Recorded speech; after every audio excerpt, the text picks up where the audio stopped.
Israel becomes the first country to allow drones in civilian airspace.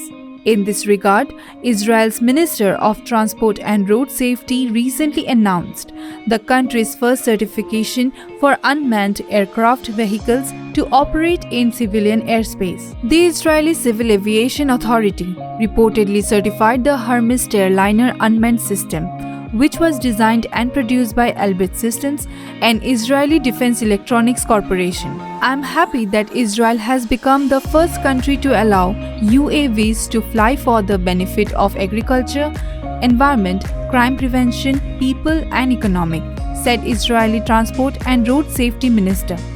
Following the approval, Elbit's drone can fly now in civilian airspace like any other commercial aircraft, without being restricted to non-segregated airspace. The Hermes Starliner can reportedly fly for 36 hours at an altitude of around 7,600 meters and carry an extra 450 kg of thermal, electro-optical, radar and other payloads. It will also be able to participate in anti-terrorism and border security operations, maritime rescue and search, public event security, environmental inspection, and commercial aviation missions.